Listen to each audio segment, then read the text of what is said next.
the meaning of cruel. Let the heavens rage!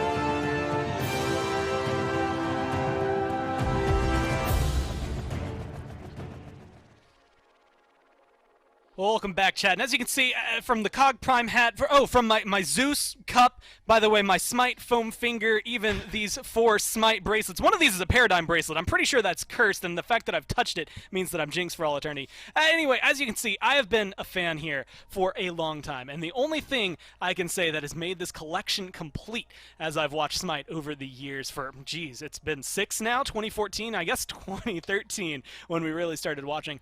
The most comfortable of all of these, outside of maybe the hat, realistically, is the Maxnomic chair. I mean, this thing does wonders for my back. Honestly, we're sitting in it all the time. I mean, you're watching us the entire time we're in the SPL. We're here. It is absolutely a luxury this year, since we've been sitting around so much at home, to just have to relax. And so if you also want to complete your SMITE collection, I don't know that you can get these anymore, but you can absolutely pick yourself up a Maxnomic chair. Go to needforseat.com to pick that one up, on top of all of the comfort that it's going to bring you, as well as the fact that you get, I want to say, maybe some of the coolest stuff that you could get in SMITE in general, in show of just a chair with all the logos on the back. You also get a ward skin for it, so you can flex on people in-game, and trust me, that is maybe the top tier of anything, to be able to just flex on those that are in front of you. They'll know that not only are you beating them, not only are you getting vision in game, but also you're just comfortable while you're doing it. Either way, aggro, we're going into set number 2. Now I have all this SMITE stuff on my desk and not a lot of room to work with. I didn't think about that. I'm sure you really like this cup, though, as it comes through, with the Zeus hanging around on it. But we're moving forward to the Knights going on against Obey. And while a lot can't change maybe standings-wise, this is a game that is very, very important, specifically for the Knights in my mind. I think Obey, yeah, we can talk about them and their loss streak, and we'll get to that a little bit later. But the Knights, you're going to the playoffs. You got to showcase right here, right now, and this week that you deserve to be there and that you can win. I think you're right. I think that there is, even in these sets, we've got a couple of them this weekend that have no bearing whatsoever on the standings, where both teams are completely locked. But it doesn't mean that they're not worth it for these teams. This is the best practice that you can get before these Phase 2 playoffs, because look, we've all heard the scrim stories, you know, getting your team up and ready to practice and take it seriously every single day is not exactly easy for some of these teams. So maybe you gotta lean on days like today, where it's still an important SPL day.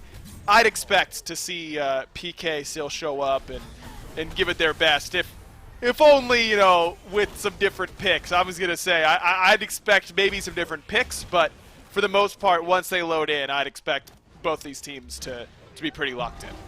Yeah, this is an interesting one that comes through. I mean, Ghost, the last time we saw them find a win, it kind of surprised us. It was an interesting week because they lost to Radiance and they beat Ghost 2-0 here. The Knights, I'm sorry, beat them. And since then, they haven't been looking as clean. You know, they had that 1 week break that they had to have the delayed games that came through. But since then, they haven't been on quite the same hot streak, not at least the same length that they were going for. So for them, it'd be a nice little turnaround. They've lost 2 sets in a row. Maybe they can find a break for that, or maybe Obey will turn this into a 3rd set in a row, because Obey also have a long streak to break. I'd mentioned a loss streak. It's 8 sets in a row here. It has been quite some time, week 8 since they were able to find a win. So 6 weeks right now for Obey since they've been able to get a dub on their screen, not including all the maps that they've been able to pick up. Last week versus the United, game 1 at least, they looked really solid. You think they can do it here against the Knights today? Obey's one of those teams that I feel like can always put some pressure on you. They're going to come with a different strategy. You have to be prepared for them in picks and bans, because they're just going to pick something a little bit different than most other squads, specifically for Sino in the jungle. I just don't think that this Obey team is going to be showing off anything new here today or in their set later on against Sanguine later tomorrow. Just feel like if I'm in Obey's shoes, I'm locked to 8th seed. I know I'm going to have to pop off come placements, but placements is really far from now, I'm sure it feels like to them. So this is really just one of their last opportunities to get some good practice in with what they are currently executing on. If Sino feels like playing Arachne today, let him. If Sino wants to play something like, I don't know, Naja, I don't know why he would. He always complains about how bad the character is, but we know it wouldn't be a surprise to see Sino play Naja.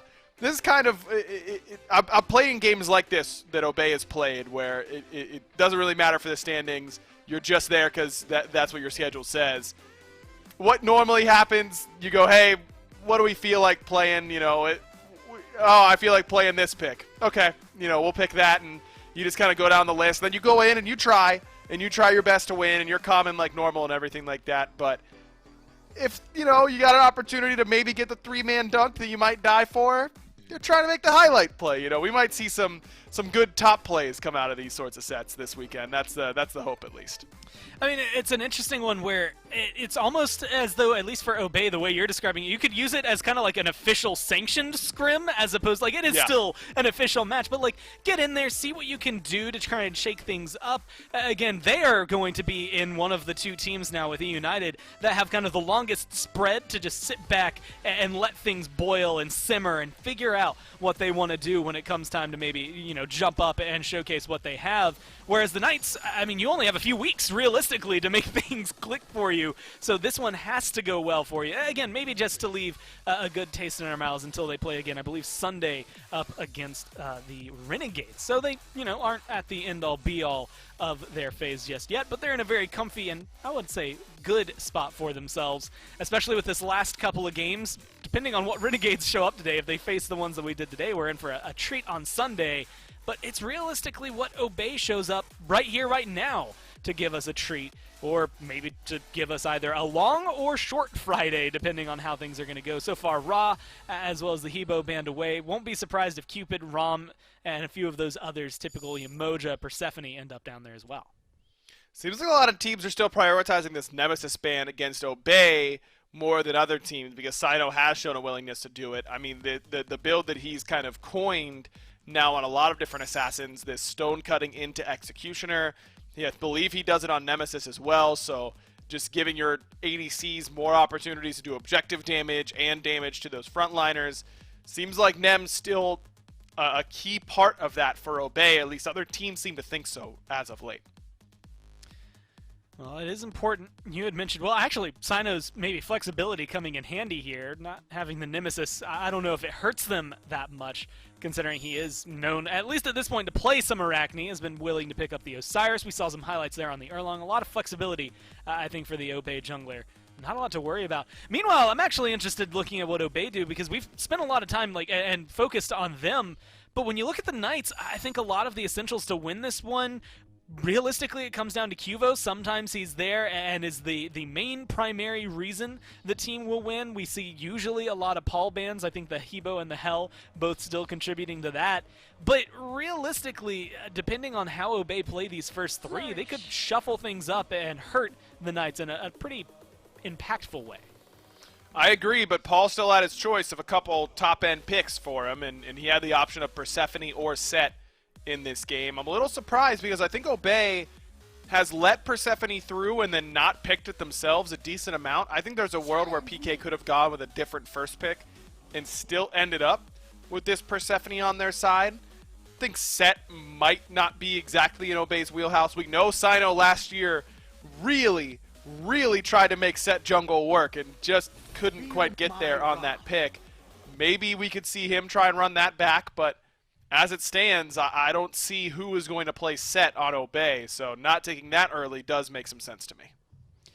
Well, Amaterasu, Rom, both we have seen a lot of success for. And in fact, I'm going to go ahead and harken back to a bonus fact. Kyle, when we do Fact Seat Gaming, likes to throw in a bonus one, so I get to play a little bit and goes and finds something that maybe I didn't mention.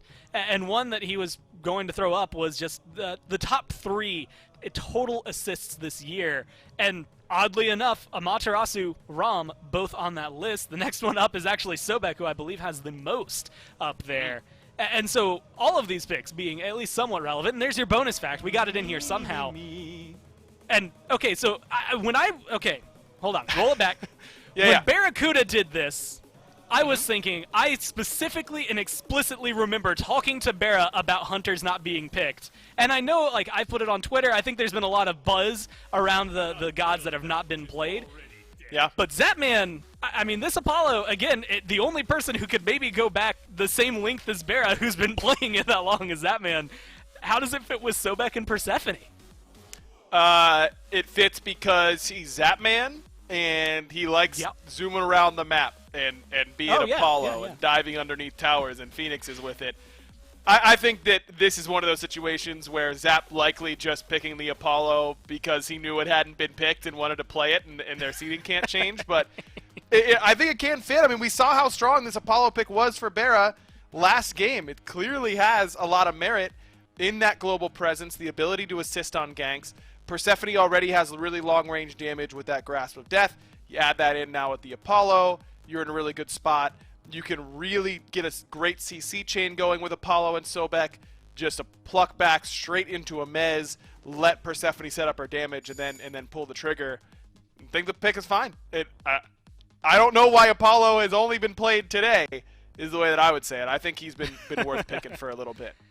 He definitely could at least flex around occasionally. We've seen too much Rom and Cupid. Get him out of there and bring in the Apollo Scotties. We love it when we get to see it. The only difference is, and Chad, if you're ever wondering to see how growth works and how, I want to say adulthood works, watch Zapman today. Well, maybe not today. We'll have to see how things go on this Apollo, but depending on how he plays, watch this, then go back and watch a clip from, like 2013, 2014 of Zapman playing Apollo, and I just call it a hunch. They're going to be pretty different. I don't know if we're going to see any 5-minute Phoenix dives today, but you never know. He's already surprised us in terms of picks, so we'll have to see. And speaking of picks that don't come out too often, the Kumba over there, and with Osiris locked in and Amaterasu locked in, I'm going to guess that's going to inbound. How do you like Kumba going over?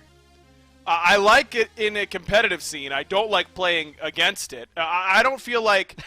it is normally we see Kumbhakarna against really heavy dive compositions because he has really, really long CC. He's a great peel god. His initiation can be good if you go blink and use epic uppercut. Most of the time, I like seeing Kumba against gods like Baka and Kali, who once they get into the back line, they're difficult to peel. Kumba can usually do that pretty well. Don't see that from PK here necessarily, but gods like Tsukiyomi don't really handle something like the Groggy Strike particularly well. So maybe we could see Bobby start to make an impact in that regard, try and stop this dive, maybe from the Wukong even, from being effective. And in any other day, I think we'd be super excited to see this Isis, but I'm going back to last week. Obey played it really well in Game 1, and it was forced to get banned 2 games in a row there by E United. Wolfie playing this Isis, again, 5 games that she's played so far this year, but he's looked good on her since then. I think there's a lot of fun to be had in this one. I like Obey's composition, even though it's a little off-kilter. It feels very much to fit with their style. Aggro, how are you feeling about the 2 teams? I like Obey's comp a lot. I like Isis into Tsukiyomi quite a bit. You just drop Circle of Protection once he commits. You get free damage mitigation. Pop it when he's done. He takes 1 billion damage. They're CC heavy between the Kumba and the Isis. I've liked Osiris jungle quite a bit for Sino. I feel like Obey has put together a really, really solid draft here. Well, I will have to say, Obey need to do me some favors here. I pulled out the Cog hat for the Renegades winning. I don't know if I know where my Eager jersey is if the Knights win for another bit. Either way, we'll have to see what happens here in game number 1 between these 2. Thank you, Gore and Aggro. Finch and Mifflin here as we move into set number 2, game number 1. PK and Obey. And Obey come in with the Obeyist, yeah, I'm going with Obeyist draft I've seen in a long time there, Miff. Sino is on the Osiris. Wolfie's back on this Isis, and it just feels like this is a comp they can make work. If it's convinced you, vote for us in Twitch chat, please. Those of you out there watching, let us know what you think. We'll have it up here on the screen in just a moment. Myth, are you won over? I know you're an Obey fan, but do you like what they brought here? Look, I like to vote Obey almost every single step of the way, but once we're in the game, I gotta put aside my inclinations to vote for the boys. And I gotta say, man, ISIS as a pick in general is one that I think is gonna struggle mightily into this PK draft. I'm not convinced on it as a pick in any real game, but in this one in particular, he's gonna have to deal with this Kusari Gamma from the Tsukiyomi, or even a Pluck, the Mez to cancel the Wing Gust coming out from Apollo. If this pick for Wolfie works out at all, it's gonna have to be in the first 5 or 6 minutes in my mind. And outside of that, it should struggle come late game. It should, particularly if there's all this interrupt around to make it a little bit harder for ISIS to live a normal life. Inbound, stepping forward, takes a lot of damage, but Zapman working on Wowie. Neomon and Zap work together to rough up both of the duo laners. Pluck gets the bead from Wowie early on, and Zapman and Neomon seem to be in good form to start this one off. Doesn't hurt that you've got Audacity in the early game, and one of the best supports in the game either, I'd imagine, as you're using them both to great effect. They are, and I'm not sure if you were talking about Neilma or Sobek, but you're right on both fronts. A little bit of aggression in mid, catches Sino down to about 50%. And this duo lane should be in PK's favor from here on out. Now, Wowie's going to have to play much further back, be very reliant on inbound for Peel as well. Until those beads are back up, Obey needs to be on alert. Now take a look at how Wolfie is starting this ISIS build. He's already got, well, won't get to talk about it, his inbound's already fallen, passive gets taken care of, and Zapman gets first blood. And now Wolfie and Taser falling in mid. Cubo Fred able to find that last shot. PK come roaring out of the gates with 2 kills to start off the game. And Doug goes over to the soul lane where Ducky's low just to see if they got a kill across the map. Unfortunately, Scary D not quite able to finish that one off, but that's what we're worried about. If ISIS falls behind in the early and she has to deal with this early pressure from Tsukiyomi, what is she going to do come mid-game, come late, where she was traditionally at her strongest? You still have the usage of circle protection to help you out with confirming some of these objectives, potentially one of the best objective confirms in the game wholesale. But Obey already falling 1,000 gold down at the 2-minute mark. I don't foresee them starting any objectives anytime soon. No, me either, and this goes right to what I was trying to talk about, which is this Druid Stone start for Wolfie. I think we've seen him do the Stone of Binding in this spot, right? Where once you hit them with the CC, you put the debuff on them, and they end up taking more damage, the prods are reduced.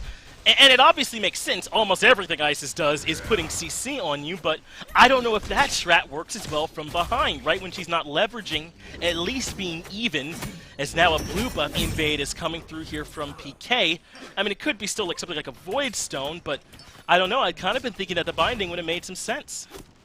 Yeah, I have to agree with you, and I think Binding is likely the path he's going to go. But if we see him struggle any more in mid, he should be able to make a quick pivot. If he does fall a couple more levels behind, or he gets picked out once more, maybe the defense that Void Stone affords you would be a little bit more reliable, the additional health as well. So he can pivot whenever he needs to. But for now, I think you're right to bank on the fact that it's likely going to be the Stone of Binding. Having that CC out of your mid laner to help make up for some of that coming from your jungle, Osiris really only having that very easily avoidable stun and a couple of slows means that you're going to want a little bit more so out of your mid, and ISIS can certainly bring that.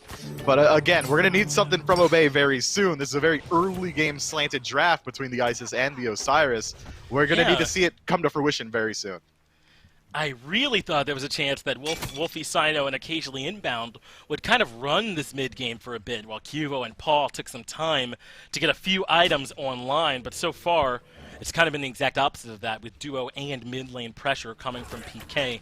Both mid-laners, though, with an interesting start. We've seen this from Paul, so maybe not so interesting, but the Warrior's Blessing start from him has been the call. And he's got that with 2 stacks, not a ton so far, but he's prioritizing clearing the waves. Look for that added bit of defense for him to help him out in the mid. He has, and he's been loving this pickup. It's because Paul's got one of the most traditionally aggressive playstyles out of the mid lane. He's constantly looking for poke. I think from his solo queue 1v1 days, he really does want to play that solo lane style, and he's bringing it into the SPL. It's so fun to watch, and he's getting value out of it already. Wolfie's stuck behind his tower, already dropped a half. He's low. In comes the ultimate grasp of death is the kill. You can't even hide under your tower from Persephone. And I think, Myth, this is kind of the crux of your concern, as blue buff will be invaded as soon as it spawns. What can Ducky do in the 1v3? Scary D with the blink stun. Ultimate over the wall, and that's what Ducky can do. He can take a seat, as they've now gotten kills in every single lane. Yeah, the one holdout Ducky gets put down at the 5-minute mark, loses the blue buff as well, maybe some salt in the wound if he goes back in the lane. And if there's any concern about how that solo lane's going, look at the tower. How does Zapman walk into them there? That's so nuts. Okay, I guess he knew he was going to dodge the epic uppercut easily. Now inbound, looks like he just lost a fight from 2 tier 2 tower shots. Look, I get it, Obey. You're kind of on red alert right now. We're losing everywhere. We need to make up some ground. PK just shows a huge showing on the right lane, so we want to get some pressure over in left. But unfortunately, you got to hit your abilities for him to do anything. And did he defend the buff? I'm not sure. I'm pretty sure it was on the ground there, as I'm thinking, but hard to know for sure. In comes Neil Ma, though, looking for Wowie, who's inside the wave. Tail whip first doesn't land, but Sino's here for the gank. Up to the sky goes Wowie. Should be an easy kill with the third snipe. Doesn't need it. Sino gets the kill, and Zapman eventually pays for his aggression on that purple buff there. And I mean aggression. I think he walked up into 2. Maybe feeling it a little bit too much as Ducky's low and Scary D might be looking for the dive. Somersault Cloud for the win. And his clone tanked it up the whole way. That's as clean of a dive as you'll see. Yeah, 1v1 situation. Amaterasu almost never gets sold out because of the sustain in her kit, the CC immunity, a dash, so many things that keep her alive there, but not up against Scary D, and the D does stand for diff here as he is manhandling that lane. Mez lands onto inbound, but he has a Mez of his own. Dash in from Zapman, but now has been rooted. So beautiful connects, though, and inbound very correctly uses the epic uppercut to escape. Only thing saving his life there. And yet again, PK have found more pressure. Now looking for the purple buff invade. Wowie makes his way in, sees Zapman low on mana, but Zapman unafraid takes the battle. Now has Audacity, Mez lands first. But Wowie wants to keep this fight going. Ends up rolling forward, trying to find a way to slow him down. The one is there, but I think PK might be out of reach. They get away with their purple buff invade. That should be it for the chase, but it seems like Obey has an opportunity now where they can look for an invade themselves. Inbound decides to stick around for a very long time there, maybe trying to foresee whether or not there was a fight coming his way, so it does delay his back, making this invade a lot less likely. Yeah, now Sino a bit alone on this mission. He at least wants Zapman if he can get him. Lord of the Afterlife, though, not enough damage. He dies to the camp! Not a good dash there, and big unfortunate, Zapman ends up falling on the tail, and so hey, it ends up being a bit worth. The kill goes to Wowie though. No, I guess he sniped him from away, so yeah, Wowie gets the credit for it, and Zapman unfortunately falls. He does, down to 1 and 2, but the Zapman passive in full effect. He's not even that far behind in lane. Wowie just now ticking over to level 8. Zapman went back to base in a body bag already there. So far, Obey's only lane that's had any silver lining, any bit of pressure coming their way, has been through the duo, and even there, they haven't been able to establish a lead. It's looking tough for the boys in red. It's not been a great start here for Obey Alliance at all so far. Neilma, though, is saving this wave for Zapman. Love when your support does that. Here's the thing. My wave does come directly at me, but sometimes you have to do even more. You have to catch it for me and keep it there, and we ADCs appreciate it, as this purple buff will be going to Zapman inbound on the way, but nothing more to do here. So let's check in with these builds a little bit if there is no action. It was Stone of Binding, I think, as we anticipated there, Myth. And Spear of Deso from Paul here early. He wants to get that additional CDR to come through on the back of those kills. And a little bit of flat pin early never hurts either, as Tsukuyomi, that's Kibo Fred, rotating in the left. They've got a bit of a gank planned here as the slow lands inbound, makes his way out, and there should be another purple buff invade. Meanwhile, Scary D now bullying Ducky underneath his tier 2. This is cyber-bullying at this point. Yeah, this can't be allowed. Just barely survives the Jinku Bang. Ducky making use of the sustain and Wolfie rotating in. Should be a kill on Scary. Should be, but the minion wave is here to tank it up. Spirit Ball's off the mark, so Scary D uses the bird form to catch up to Ducky. There's the Master's Will. Dash gets him out of there, and just barely Ducky survives with some help coming in from Wolfie. But now, there's a dive over in left. Sino falls first, inbound right behind, and where can Wowie land? But right back into trouble. 3 go the way of PK because the mid laner has to rotate to the tier 2 in solo.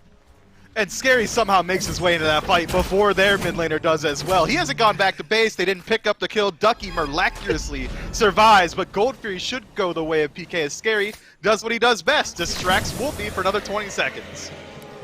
Just clean here from PK, and listen, they looked like this going into Worlds last year. This is Obey. They've now locked in the bottom seed, so I feel pretty comfortable describing them as such. And I think that it's no surprise that PK are winning this, right? This is a team with Worlds contention, right? If at the end of all this PK win Worlds, you're not scratching your head necessarily. So I think they should be looking this good early, but it's still surprising how cleanly it's happening, right? I mean, it feels like Obey have no answer. Maybe this Sino rotation into long lane can be it, but he'll settle for the purple invade.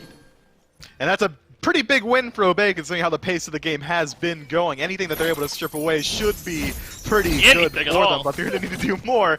Anything is the operative word there, but so far Obey, man, they get this early game draft. They still have some late game win conditions. The ROM obviously gets better as time goes on, as does Amaterasu, but this Isis is going to be struggling, and you don't want that come late game when you're up against Paul's Persephone, one of the best, if not the best, mage in the game, already playing with a 2-level lead 11 minutes in. We're looking at 7,000 separating these squads. We could see a 14-minute fire giant, and I would not be surprised from PK. Well, they're that far ahead here at this point, Myth, and I think you're right to say so. That's now their second neutral objective. They just got the Gold Fury a moment ago. They came over, grabbed Pyromancer as well. And the beneficiaries of all this lead, well, it's Paul and Scary D, each with a significant lead over their opponents. Paul's 2, Scary D's is 3. We'll see what Inbound can do with the jungle here, matched up against Neo Ma. Cubo Fred, the one behind, though, finding the slows from range. Kusarigama stun lands as well. Inbound's lucky he was that far away, or I think Cubo might have committed. But they want to be here for the red buff spawn instead. And by be here, I mean be here. 4 members of PK rotate in. No hope for Obey, down, what, a buried treasure's worth of gold. No way it could step in to contest. No, Sean, especially considering how much pressure they've got in the mid. Neomod blinks in, finds the pluck on a Wolfie, but it is beads out. Meanwhile, elsewhere on the map, Sino goes for invade. He's been spotted. Yeah, Zapman is rotating into this. There's the across the sky. Kipo Fred cuts him off at the pass. That means now Zapman can get involved. Lord of the Afterlife to prevent the healing, but the 2v1 is way too strong. Good stun from Kivo Fred, and yet another kill goes the way of PK. They're up 10-2, and we're not even 13 minutes in yet. And Paul, finally in some trouble in mid, he just kills his way out by taking care of Wolfie. Yeah, no trouble for Paul, all right. Just an extra minion to tear down, and now Wowie goes for an invade himself. Rest in peace, brother. Yeah, he makes up to the sky, but he'll be hitting the ground hard as Zapman gets the kill in response. That's one more going to PK. And I was bragging about 12 in less than 13. How about 14 in less than 13? It's exactly 2 more impressive. Wait. And here, we call this the Myth Special, where you wait for him to spawn outside of the tier 2. Yeah, there's the Tiger's stun into the damage, the Caltrops, and yeah, I assume I'll have another one of those on this month in Smite next time, Myth, featuring you, bud. Look, I don't often call for F6 in a competitive game, but man, this is getting bad. This is 10,000 and 13 minutes. You're dying between your tier 2 tower and your Phoenix. Your speed buff is no longer safe. Sino was the only silver lining almost able to keep up with Cubo, Fred, and Farm, and already that disparity is starting to grow. They were both level 11 just a minute ago, but now Cubo is up 2. Paul's 2v1ing in mid. Scary D has not left that tier 2 tower in solo lane. Everything's going bad. It is. It's now the Grasp of Death.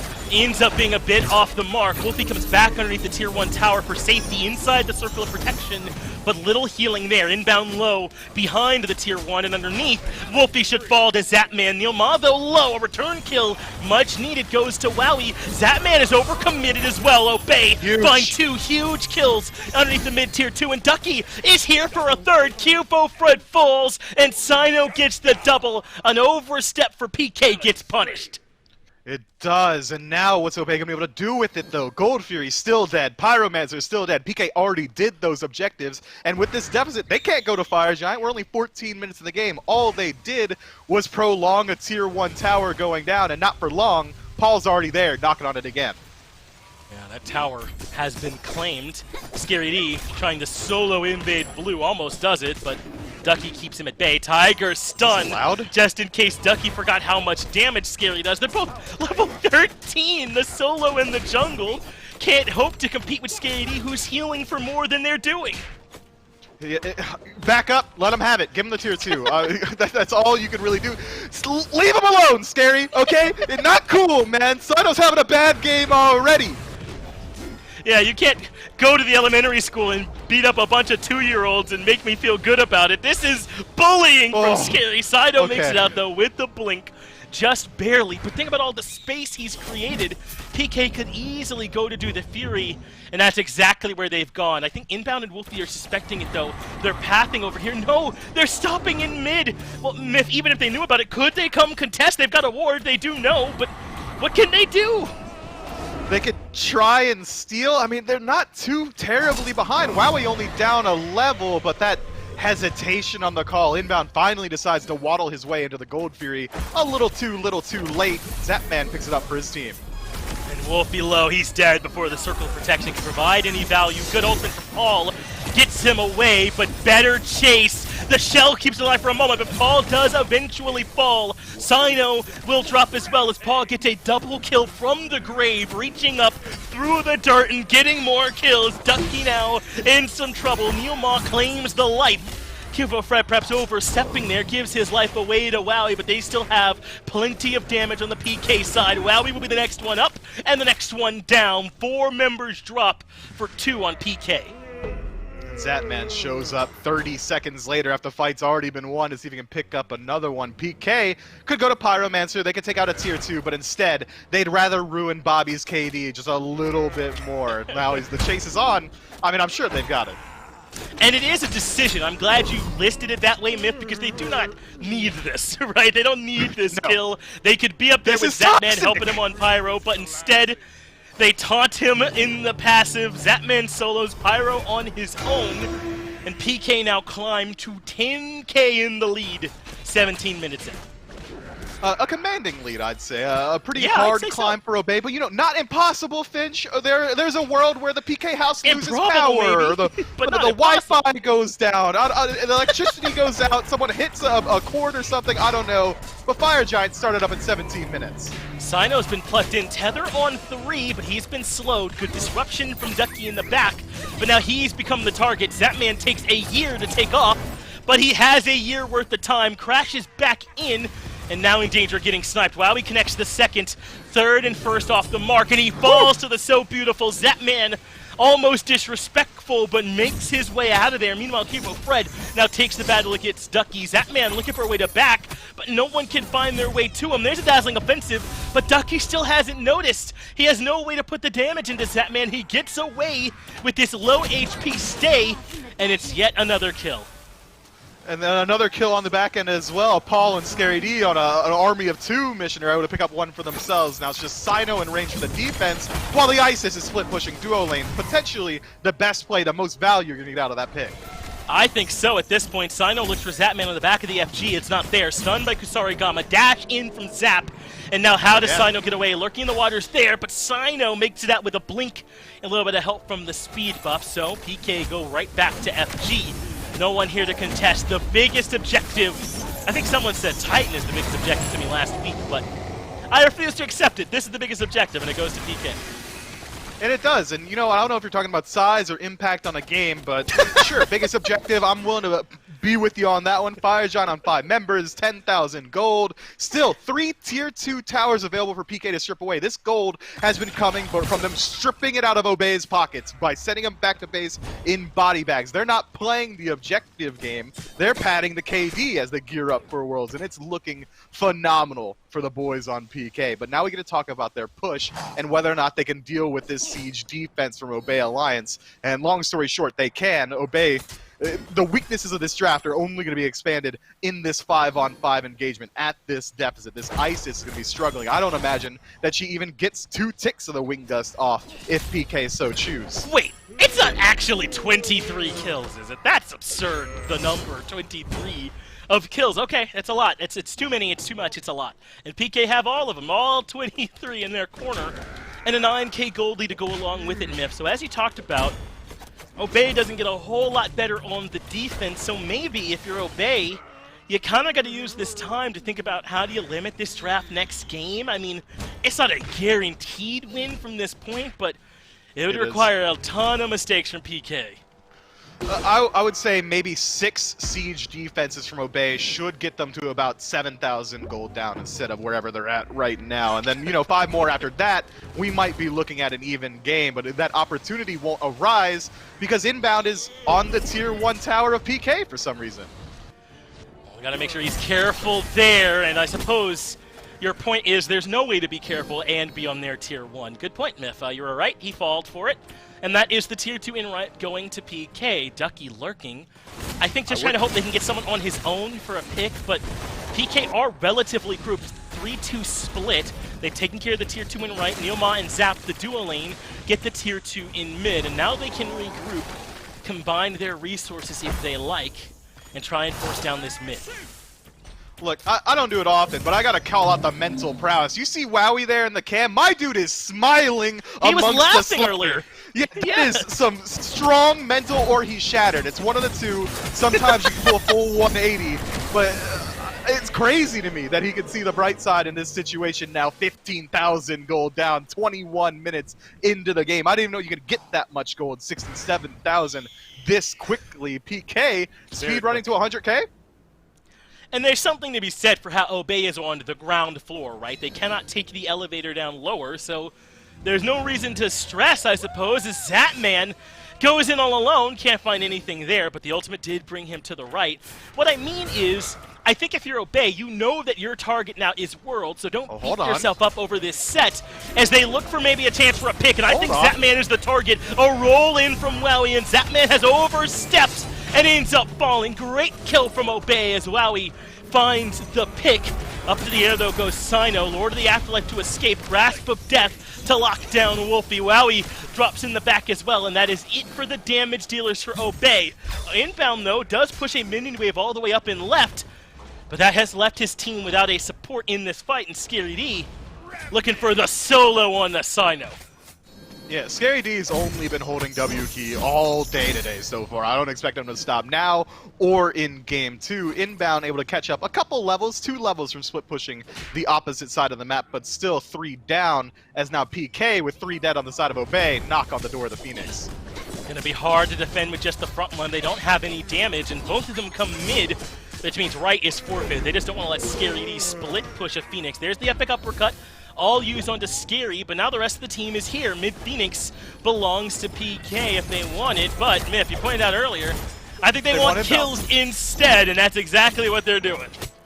And it is. Cuvo on the chase dedicates the ultimate to the level 15 Kumbhakarna. Maybe not the best use, but what else do you really need it for? And he is going to fall down. Fire Giant respawns in 30. Pyromancer already up. And it seems like PK have already realized they could do whatever they want. Neoma solo invading the speed buff. And you're right. You said it 3 minutes ago. Obey's got plenty of time now to think about their next draft. And listen, I want to give PK, I don't want to give PK or just disrespect there. I mean, Fire Giant's fallen off, right? And there were some respawns coming back up from Obey. They just proved they do have some pick potential. So PK just reset there in that spot instead. I think that makes a ton of sense. They somehow expanded the lead out even further during all that. And they'll be here in position for this FG. I like this from Obey. I think they're trying to see if maybe they can beat PK to it. They're going to just try and burn it down quickly, but I don't think that this is going to work here, Myth. In come PK. Grasp of Death connects from way downtown, but Fire Giant's low. Obey steal it away, but Zapman dunks in for a double. Scary D gets Wowie, and they do steal the FG away from PK. They even get a couple members to chase down Sino, but I think the rest of PK is going to go to end. I think you're right, and they're right to do it. No one's able to stop him. Who's it going to be? Inbound? He does have Fire Giant, but he's also only got 3 items.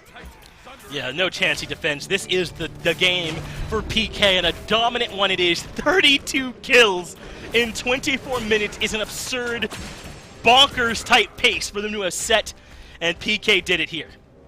Having a little fun. It looks like, yeah, we're gonna savor this dub for a little bit. You guys can marinate Well, they want the kill in the this inbound. L.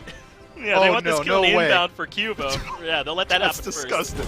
They want the deicide. Let's see if they can get it. Come on, Cubo, get it so we can get out of here, bud. Come on. No, they won't They'll take- Maui, dude! Well, it's Cubo's fault. If he had killed inbound sooner, they'd have the deicide by now, and they could have left. Now they got to take it without the deicide. Thanks, Cubo. And Zapman yucking it up in the player cam, having a good time as they find the easy win. That's my favorite team, Finch. That happened to my favorite team, but I'm was sorry, you had that to watch 42 kills in 22 minutes or something like that? Look, it's nobody does that to Obey twice in a row, and that's my analysis of game 1. Yeah, let's hope that they don't at the very least, right? I mean, I'm sure that is a scenario where the early game just really went poorly for Obey, and they were hedged entirely towards the early game. As you said, they really didn't have any recovery once things got out of control. They didn't. And I don't think they can draft for the late game in game 2, seeing how that early game just went. If anything, they can only do that. They got to draft more early game. Maybe a double warrior duo lane. Maybe a guardian out of the solo, an assassin in the mid lane. Pick up a set. I don't know. But something's got to change, and Obey's got to figure it out. They got a lot of areas to try because almost nothing worked. It'll be a real quick break. We'll be back to see what Obey have for us in game 2.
Well, I'll just come out and say it. What's the point of 14 weeks of play, especially when you have two teams already locked in their positions in the standings, if you can't have a little fun with it? Maybe that's not what Obey got to do that game, but that is exactly what the Knights did. Aggro, you're coming back in. And there were some fun, I want to say, meme moments. I saw chat popping off. Zapman at one point had a death that everyone was having fun with, except for, I guess, Zapman in that instant. But other than that, it just seemed, well, let's see, Paul Stephanie, you could talk about Scary D. I mean, it's literally pick of the litter. Any of the Knights you highlight, they did a good job.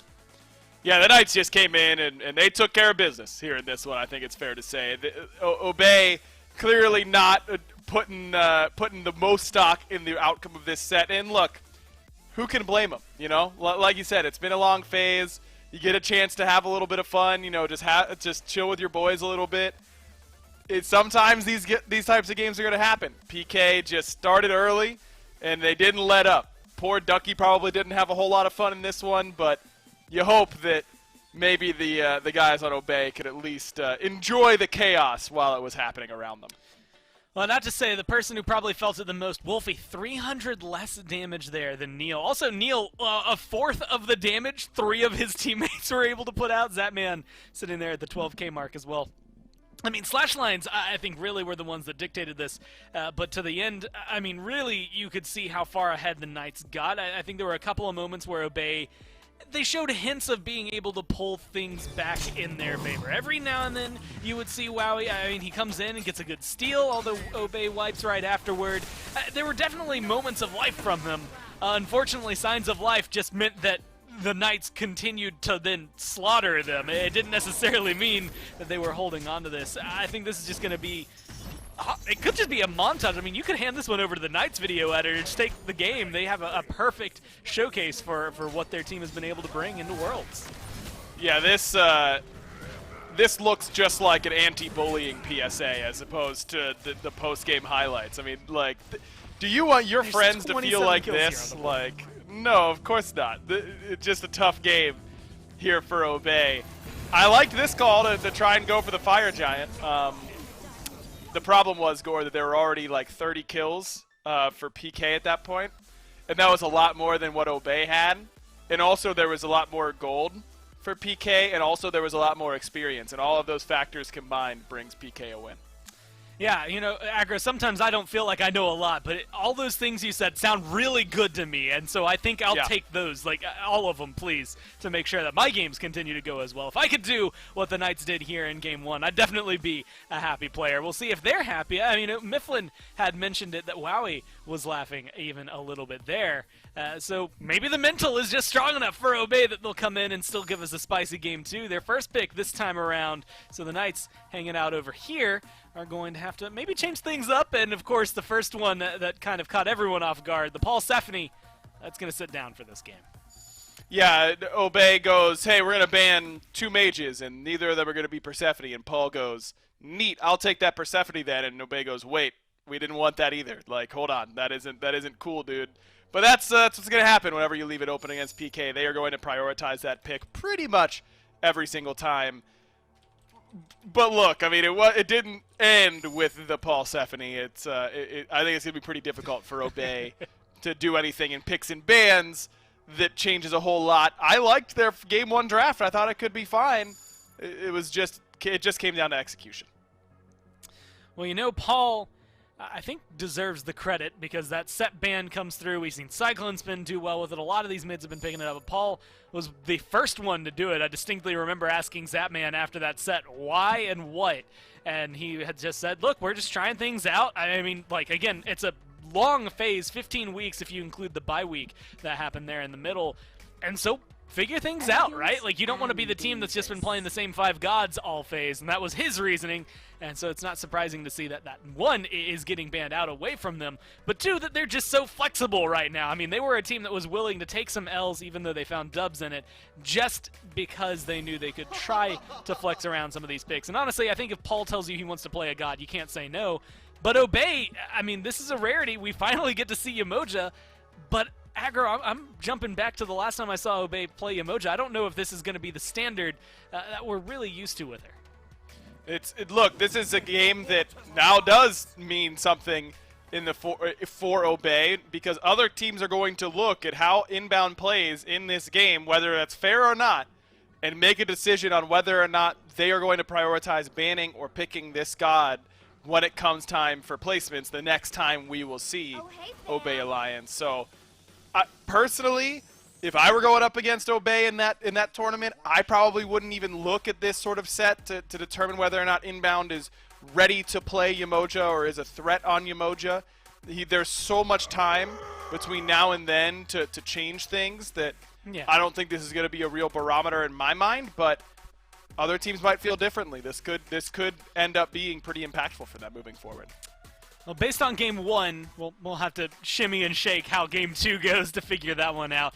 But, I mean, they've played it twice. It was the only 2 times that we had seen it, and I distinctly remember afterward everybody was kind of on the consensus, because it lost twice in a row, that it was one that you didn't necessarily have to prioritize much against Obey. Maybe things have changed here. I mean, she is impactful, and some of us would argue most impactful god in the game in the right hands. Maybe these are the right hands now. Inbound has made leaps and bounds in terms of play.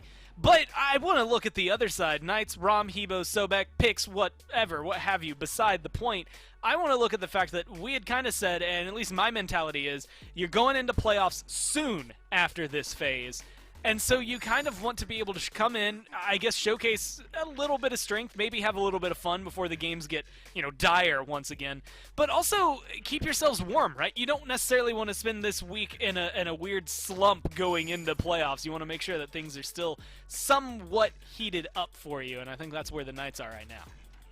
Agreed, absolutely. And I think Finch mentioned it during that cast, that this is kind of what last year's SK team looked like right around this time. They were coming up, they were hot. They weren't on a massive winning streak, if my memory serves me. That they had some losses towards the back end, but we'd seen a new height for that team during this time period. And then they kept that phase going kind of into placements and looked equally strong, if not even stronger there. And then we ultimately know what happened to them at Worlds, where they end up winning the World Championship. So keeping that momentum going and playing at that high level and playing loose and fun and having a good time in games like this, I think that all is pretty key.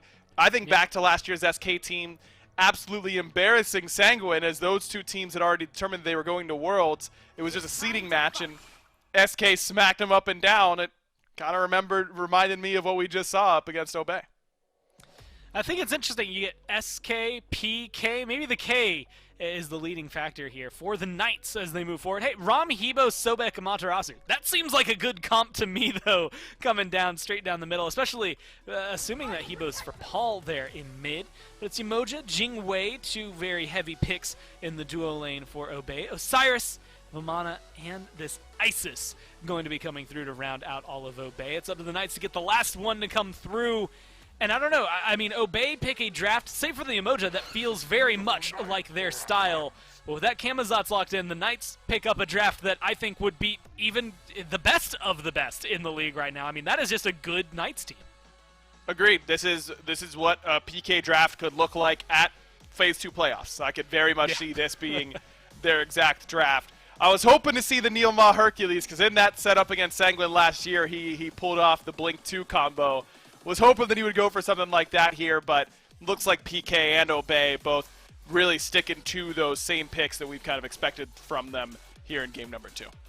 Well, we'll have to see if game number 2 has the same breakneck speed that game number 1 had. Can the Knights keep up the pace, or are Obey going to even things out?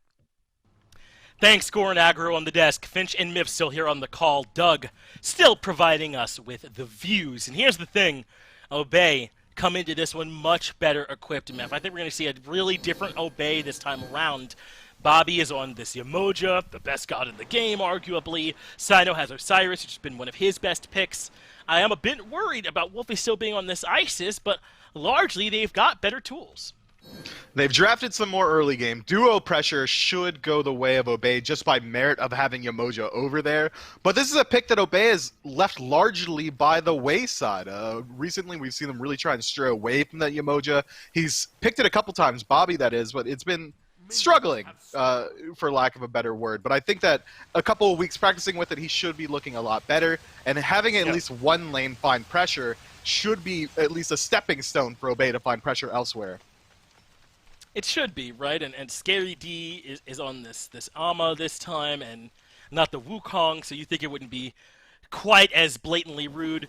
They have made their way back to their own blue bus. I mean, some of what Scary D was doing last game could only be taken as, I don't know, an insult on your honor, old school style. 1,700 duels, we walk 10 paces, that kind of thing, right? Like, you'd have to take off the glove over it, I think. And so this time, it should be easier for Ducky, I think, to fight back into it on this Vamana pick. But we don't see a whole lot of Vamana anymore. He was a nice pickup into Ola Run when he was popular, as Neil Ma and Zapman again appear to have found some pressure. At the very least, Neil Ma has forced out the beads from Wowie. Relentless, and he gets the relic out that easily. He does, but Zapman trades out a lot of his health bar there to inbound as well, who picks over to level 2. Zapman still level 1, but losing on your beads. Second verse, same as the first. Obey's duo is going to have to play very safe. It shouldn't be as damaging unless he goes for inbound instead. Good use of the Riptide, though, allows inbound to escape. But I guess it's a good point. Jingwei doesn't even have the dash yet, so it kind of doesn't matter how good Jingwei is into the knockups right now, if he's able to get the kill before she hits level 2. But now, I imagine Wowie will have picked up that damage. And he should be a little bit safer, but safer is not safe. Inbound with the Riptide able to avoid the pullback there. Interesting, just kind of mechanic. Yeah, understanding kind of the interaction there with the Riptide and the Charge Prey if they line up in that way. So good use of it there for inbound, already looking a bit more comfortable in this Umoja than we saw him looking in Game 1, where they'd already dropped a couple times to PK by this point. Mid with a bit more pressure as well from Wolfie this time around. Just all around cleaner here for the Obey boys as Neil Ma stun into knockup. That is the combo when it's a Jingwei Umoja lane, and Neil Ma misses the block, stuck on the wrong side of the map, but First Blood remains elusive. Obey had a shot, but Neil Ma makes it out. Inbound was too low health there to maintain the body block. With the wave pushing in, having Zapman already killed Obey's wave, they just have to let that kill go. So unfortunate. Had Inbound had just a little bit more health, he could just stand there, kneel without having the dash, not having the tail whip. He would have just lost his life, but Zapman, with some good awareness, able to make sure that that situation is salvaged. But let's take a look at how PK planned to play this game. And Myth, I don't know if we need a whole lot of analysis. This looks like dive to me, doesn't it? I mean, Hobblog, Kamazot's, Ama, and then the Raw Snipes to follow up. I think they're going to be looking to be all in once the team fight stage starts. Or maybe even before that, the second that Neilma's allowed to rotate out, the 3v3 might even favor PK, just the comfort that this Sobek should bring to set up for these kills. Paul on this Hebo, the follow-up is there. You get the pluck, you get a water spout, water cannon. If you somehow miraculously survive all that, crushing wave and lurking in the waters are gonna be waiting for you on the tail end, whereas Obey are going to be reliant again on this ISIS into a draft that PK has, where it's going to be pretty hard to get value out of this Wing Gust. I'm so worried about this pick for Wolfie. Me too. There's tons of opportunity for perhaps disruption as Cuba Fred. A little late for it to be a cringe gank, but I cringe all the same. First Blood goes to Zapman, and wow, he just getting caught off guard there by the Kamazot's rotation. And that's tough. You were having a much better lane going into that, but you die before you're even able to finish up the Devos or pick up boots for yourself. So instead, Jingwei's just going to fly back in at level 4 at a very unopportune point. It's unfortunate for him, and I think that might force Obey into sending inbound back over. He can't really dedicate time to the 3v3 when we know that this is Zapman. He wants to play aggressive, and he's not going to stop. He went Devos rush as well, so he'll be getting that stacked up pretty quickly, then coming back out for boots a bit later. So we'll see how Zapman chooses to play it without electing to maybe rush those boots. But I think if you back with 20-50, if you back with enough gold for the Devos, then you just got to go ahead and finish them, as Cuvo and Neil are rotating over for Ducky. I don't know how great of a gank it is, though. He's got Colossal Fury, he's got the dash, but the dash was just used, so I guess now it's a much better gank, as in come Neil and Cubo Fred. But Ducky has some backup. Colossal Fury in response to the charge Prey, and Pete K have got to respect that Obey brought 4 members to the right side of the map. But that's all the safety used. Neilma avoids the Spirit Ball with the Lurk in the Water, and this ultimate from Inbound has locked in everybody from PK. They find 2 kills in response, and Obey already looking much, much better. Signs of life from the Obey boys. A fantastic Yamojo ult to separate the fight. Cuvo, if he wanted in there, having already used the jump, would have been forced to use Bat Out of Hell to enter a Yamoja cage. Not a play you're going to be comfortable making. There's just an overcommitment from PK on the Ducky that results in just that, an easy couple of kills for Obey, but 2 kills in the early game makes not for a win, especially on a draft as early game slated as this. Osiris and this Isis, even the Vamana to a certain extent, are going to need to get a lot more pressure before I'm willing to say that they got value out of these picks. And I think that this is just the inherent value of the Vamana, though, right? I don't think he's really ever a particularly good gank target, right? And I don't know, I had some apprehension coming over there, and I initially thought PK was just there for buff pressure. That's where we saw Cuvo Fred go initially. Oh, and Zapman, my man is in trouble. 3 members over here, nice roll. I mean, I guess he could ult, but no one's coming in time to save him, so this is to hopefully get your roll cooldown back in time, but no way that he lives through this one. Nice, clean little gank there for Obey with a 3-man rotation, and no way for PK to respond. I don't know, Zapman juked for a good amount of time there. I think he was maybe a second away from getting that rollout back up. We saw a slight misplay around the Riptide where both Sino and Inbound walk into it, which kind of removes them. But losing out on the beads there is huge. Wolfie forced to use this circle of protection solo. A Scary D in danger, getting soloed by Ducky. Avoids the knockup, but the damage still there. Paul Nice shows up like a knight in shining armor. That saves the life of Scary D, who did not want the favor returned after some of the extracurriculars he got up to in Game 1.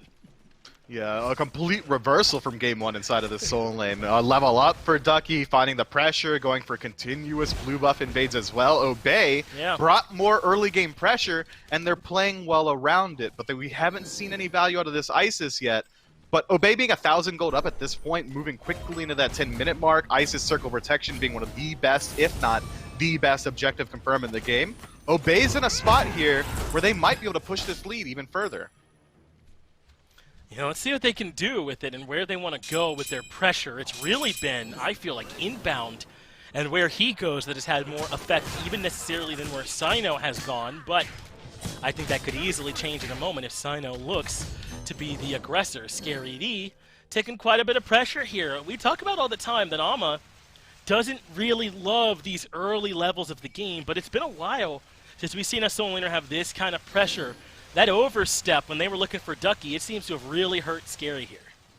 It has. It delayed his Berserker shield. He hasn't been able to get the mana sustain, so he has to be a little bit more cautious with using that first ability for health sustain as well. And this is exactly the result. Scary can't even step up to his wave safely. He's getting bullied. He is. He would need someone to come over and alleviate the pressure, but who can even do that safely? You don't have any kill potential on the Vamana, and splitting the wave just makes the problem worse. So it's going to be really tough, I think, for Scary D to find a good way out of this. He's just going to have to tread water and hope that once he gets a couple more items online, he can hold his own. We'll come back over towards the mid. Sino has the SCS online. Stone of Binding there as well, as Inbound can't find the stun, and he's able to charge prey out. I don't know how Neoma 100 more times gets out of there that way. But let's see about this Gold Fury. It's already down to half. Circle of Protection should guarantee the objective, and Obey Alliance continue to play cleanly. But Cuvo Fred has leaped in, Bat Out of Hell used for damage, but he can't go any further forward. 2 many members of Obey are waiting, and Cuvo Fred has to blink to disengage. But Ducky chasing with the slows, now into Colossal Fury, an easy kill for Obey's solo laner. You know, Ducky is doing it all for his team right now. We got to see the strength of Circle Protection in that last team fight once that Isis ultimate is dropped. PK can't walk in. You step on it, you lose half your health bar. You have to wait for it to dissipate, and when you're in that scenario, Gold Fury goes down for free, also topping off all the members of Obey already inside of it, which creates a scenario where they're able to take a fight on the tail end. Despite Yamoja ult not really trapping anyone in, it does split off the engagement enough to force Cuvo Fred to isolate himself, which results in a fantastic pick. Obey are playing much better in Game 2. Yeah. Much better, and I think a lot of it is just the draft, man. They've got so many more options with which to contest as Inbound's in a little bit of trouble, but another charge prey that's a bit off the mark. The Riptide getting involved in that one, and Neil Ma can't quite hit home. I think Ducky being safer on the Vamana has been huge, and obviously Inbound being much more effective with this Yamoja ult has all kind of set up for Obey to be in a great spot. And this time, we actually get to see what Isis can do, kind of as you said, much more effective from even or ahead than behind. But we need to see it continuously. Again, despite a strong start for Isis, she is going to fall off a lot, especially compared to a Hebo in the late game. So you need to make use of your tools when they're at their strongest while they're still sharp. I want to see Obey immediately move in towards this Pyromancer at the first opportunity. Well, they're starting to move over to the right side now, looking for pressure onto Cuvo Fred, who is again a bit in a tough spot. But Obey largely just head back to their own side, and it's PK getting a bit aggressive, putting some damage into Inbound to see what they've got at their disposal. Wind Gust tickles Neil Ma there a bit, and PK make their way back to their tier 1, but as you wanted, here's the Pyromancer. Obey, have it down the half, circle of protection again. Yamoja ultimate again. They are securing the objective. It goes to Obey, and PK can't make their way in on the back of it. Look how healthy Obey are.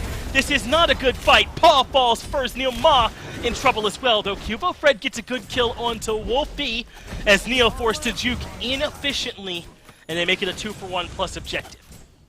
A good win for Obey, but maybe a timing that could have been avoided. Wolfie starts off that engagement on the Pyro completely The last bit of mana goes towards that circle of protection, but Obey, playing the dividends well, come out ahead 2-for-1 and the objective in their favor. And now they can start to look for pressure on the map. You got to keep playing around this Isis in the early game, even though he's fallen down now. We can still look for pressure onto this tower, look for pressure inside the duo lane. Obey's now is in the driver's seat, but I'm still worried about this late game from PK. 2,000 is not a huge differential. No, and to put it in perspective, remember, PK had 14 kills right around this mark, right around 12 to 13 minutes or so. And Obey, and it has been good. It's not a complaint from Obey, but I'm trying to make sure that we put it in perspective, the different reactions we had to PK's lead at the same point in Game 1 and the one that Obey have here. This is good. Obey are doing everything well. They just had to keep doing it. It's not like where PK had basically already done the job by this same mark. Yeah, PK's game, in Game 1, or their draft rather, was a little bit more slated toward the late game, but Obey brings a much earlier game draft here in Game 2. They've done a good job to kind of create a lead, but you still need to push it. And right now, with no neutral objectives up on the map, at least for another minute until this Gold Fury respawns, I'll be interested to see how Obey decide to play around it. Tier 1 tower and duo has already fallen, so you're not going to expect to see any pressure over there. But you could see them trying to shift their focus over towards this solo lane where Ducky has largely been able to control it, but Scary D was split pushing the entire time, has been able to turn it around a little. He's kept things even, but he still can't win this trade, can he? Looks like he can.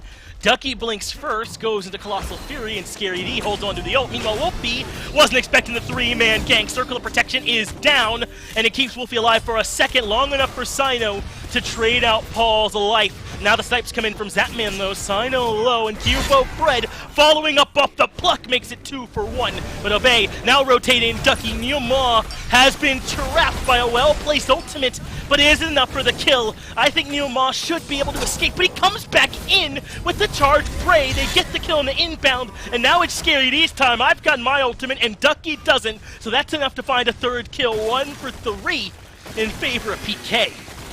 That whole fight is lost because Obey decided to take a 2 versus 3 scenario in mid as Gold Fury is spawning. Yamoja shows up so late to that engagement that despite a phenomenal ultimate pinning down Neilma in a corner as well as finding multiple stuns, they weren't able to pick up the kill, and PK swing it immediately. Gold Fury goes their way. Myth, it's tied. I mean, can we see the gold charts back up? Look, it's a 200 gold deficit. This is why we were not overreacting to this Obey lead, Myth, because they're skewed towards the early game as is, and it wasn't that big of a lead to begin with. A mistake in mid, and just one mistake is all it took to wipe it out. Now, I'm not saying Obey cannot fight back in from here. It's even ground. They certainly can, but all that stuff that was looking great in the beginning got washed away. It did, and the later this game goes, the more I'm favoring the draft of PK. Obey, just one mistake washes away that entire lead, and just think about the mental damage that does, especially coming off of a Game 1 like they just had, where they get absolutely manhandled. They finally get some ground here, and then just one misplay takes it all. Obey are going to have to recenter themselves as they group up around this Pyromancer spawning very soon, but PK, they're probably feeling pretty good about this. They are. Look at the experience. Scary D is now back tied with Ducky. I thought that was where their biggest disparity would be, but Scary has brought it back to parity at the very least. Mid is tied. Zapman actually has a lead over Wowie. Fire? And Obey are going to do fire, but I don't know how this works if it's not sneakily. I mean, Pittsburgh Knights are here. They see what's happening. Circle of Protection comes down. Obey know they have to at least confirm the objective, and they heal a bunch off the back of that ultimate, but can they still win the fight? Scary D is low in the back, and that's where Wolfie's attention is, but Scary D makes it out. Now back towards more of the thick of the fight. Zapman puts in the snipes, and Paul completes the kill with some help from Wolfie. Scary D is low. He's made his way back out, but I think it's still worth it, Myth. Obey just trade 1 for an FG like 15 minutes into the game. That's the strength of Circle Protection, man. No one can top that damage, and if you try to, you're in range to get hit by it as well. But look at this, Sino goes in, 1 versus 4? And Lord of the Afterlife up, down. I don't know about that one, Chief. They do at least set up for Paul to fall in trade, but Walias used the airstrike to disengage, and now Ducky has to try and defend him, but cannot from the bat out of hell. Another kill goes that way. The most valuable holder of the Fire Giant buff just fell. Ducky will be right behind him as Cubo Fred gets the double, and Myth, well, just like that, it's no longer worth, right? It only Inbound has the FG. You had the objective. You have Fire Giant on your belt. You're walking away and you choose to re-engage when there's nothing left to fight over. At most, PK pick up a tier 2 tower while Obey resets, but Obey would have come in with the lead. Now, PK don't have to worry about anything. They can keep up the pressure and take the fights as they come. Wolfie, it's not safe to be here. He's trying to defend this tier 2, but I'm with you. It's risky at best and suicidal at worst. And ends up getting Wolfie out of there, but they are not able to defend the tier 2. He slows him down. Time for the rest of the team to spawn back in and defend their map. But now PK are beginning to grow their own lead. Myth, they're starting to slow climb towards inevitability, it feels, as Obey's chance at this early game has slipped away. Now they're going to have to find a way to get it done in the mid. This comp can still fight, but now they're down 3,000 experience and only 1,200 gold. Feels like the window is closed on their strongest point of the game. It has. This ISIS pick got a lot of value. Every objective that went Obey's way was due to the fact of that circle protection. Now, it's on the rest of the team to step up. Normally, when you see ISIS drafts like this, more popular back in Season 3 and 4, it's because you draft some hyper carries elsewhere, someone that can disrupt the backline. So now Wowie, normally with an ISIS draft, we come into this point of the game with the lead and should be able to pick up that slack. Now already though, Obey slightly behind are going to be fighting an uphill battle. They still have tools that can fight in. Keep your eyes on Ducky and Sino in particular in these team fights if you're rooting for Obey. But it's going to be difficult. We've already seen now that Paul on this Hebo is very difficult to shut down. He's survived out of these situations with 1/10 HP multiple times. The chase out potential is there. But the backline of Obey has been getting swamped every single time by Cubo, by Scary, even Neilma back there diving. If it's a base race or a team fight race, whose backline's going to die first? I'm betting on PK every time. It does feel that way, and I think Cubo Fred's kind of the leader of that right now. 4-1-4, leading his team in damage.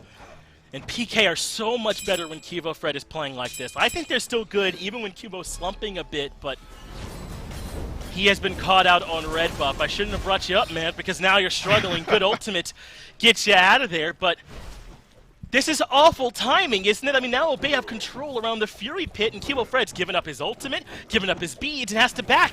He won't be here for this fight. I think that's a big misstep from him. As now the Fury starts up, Obey are right here on it, and you know they've got the confirm with Circle of Protection.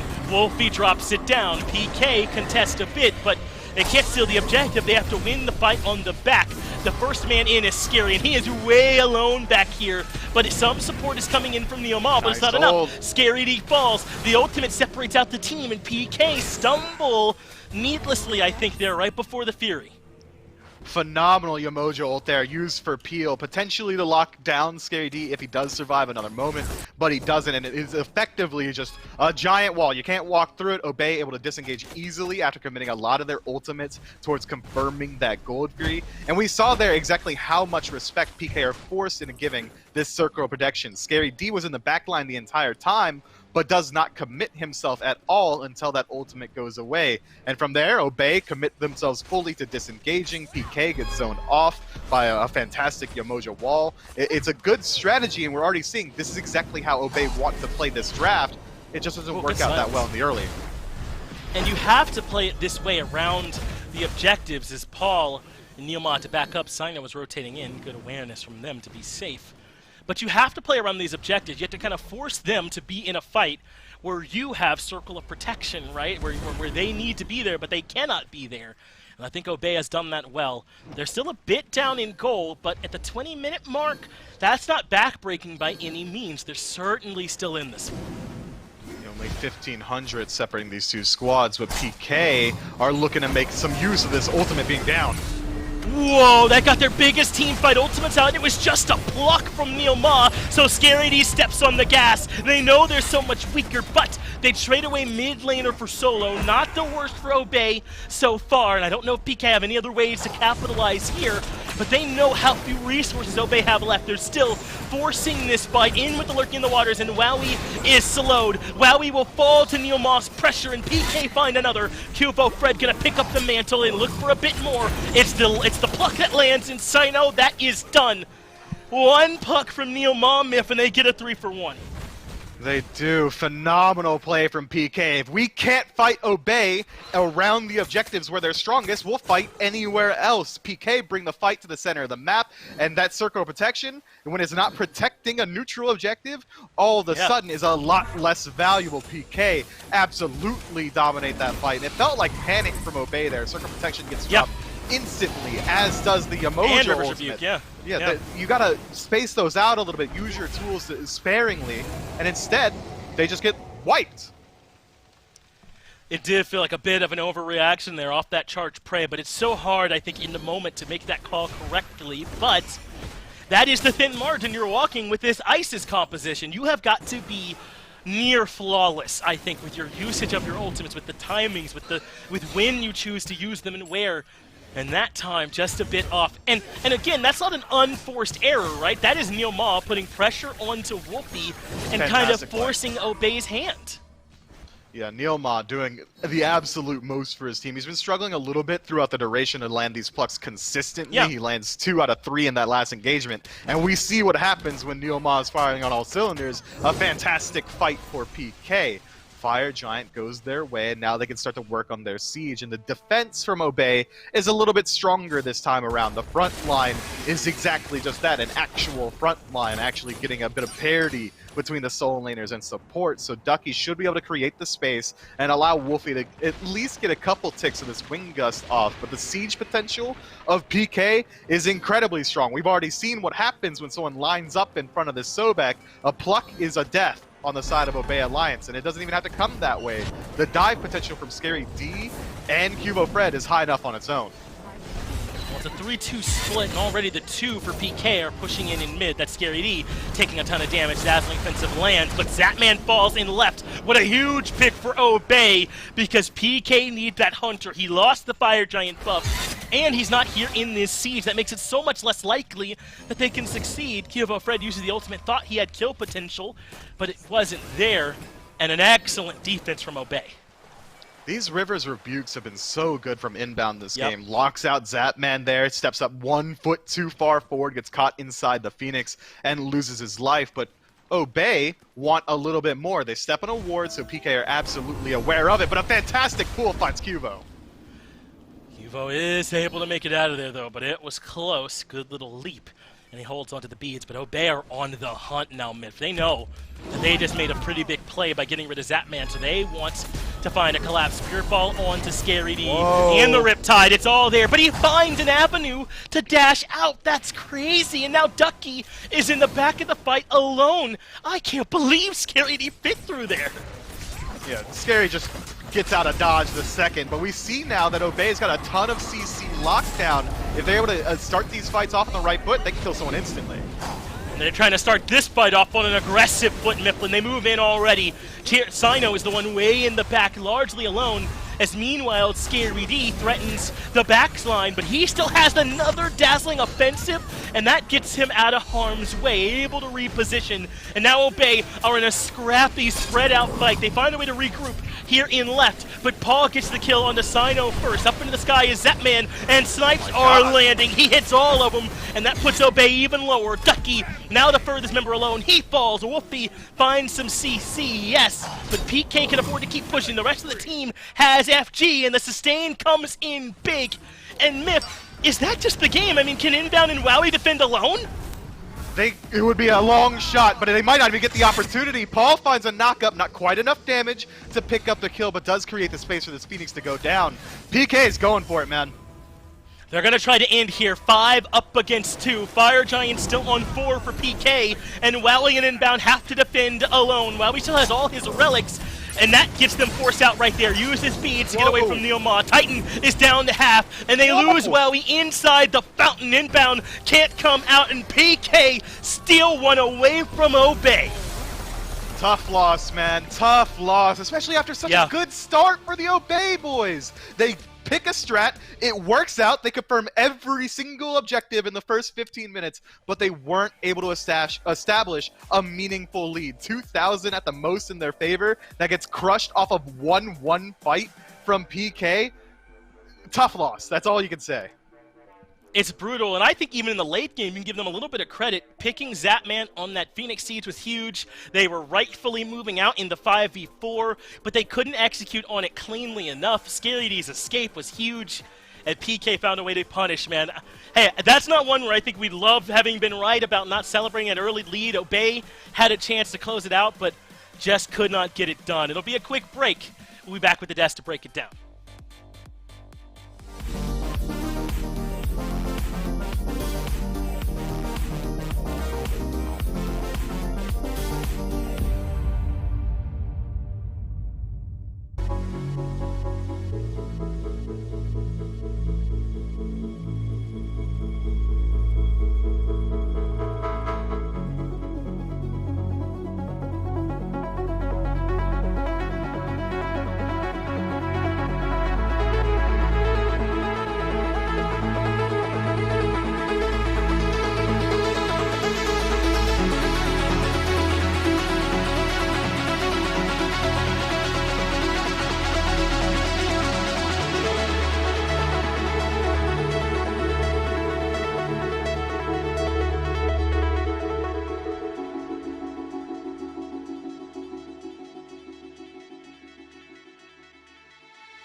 Well, I joked about it, and I did it for Bears Apollo, and I'm a game late, but I did it for Zaps Apollo, too. I found the Eager jersey. It was way more difficult to lock down in this apartment than literally anything else I own. But, hey, the Knights do it here in 2 aggro. I mean, the first game, you look at that one, and it was, let's just say, a one-off, right? It existed in its own universe. It's in a box where lock it, throw it down deep into the water. It's a spin-off series. Look at game number 2. It's not canon. You get into game number 2, and it's way more of what you expect out of Obey, and almost too much to the note. I mean, 15 minutes where they're controlling everything, one Fire Giant call, things go wrong, they lose the fight, and it feels like it's just downhill from there, even though they do still put up a good fight. They just couldn't really find their footing after that. Look, Obey played really well in this game, and it probably doesn't feel good to lose like that, but at least it's got to feel a little bit better than game 1, at the very least, I guess is where I'm going with that. Obey clearly have a lot of things that they do well. This team can bring some pressure to the opposition when it comes to placements if they get their right type of draft, if they play the type of Smite they want to play. Ducky absolutely popped in this game. Wolfie looked a lot better on the ISIS. How about inbound on the Emoja? Not just looking good enough, but really legitimately good on this pick. All of that, I think, should be good signs for Obey Alliance, despite the loss. One missed shot call after the FG, And as Sino sometimes says, they find a way to snatch defeat from the jaws of victory. And it is one of those moments where, like you said, looking at the positives realistically for Obey are the fact that, you know, this is the style of team I want to say we've been missing. They've showcased they have the capacity to do so and have regularly been able to go there. Like you said, I'm very happy to see Inbounds Yamoja at what it's at.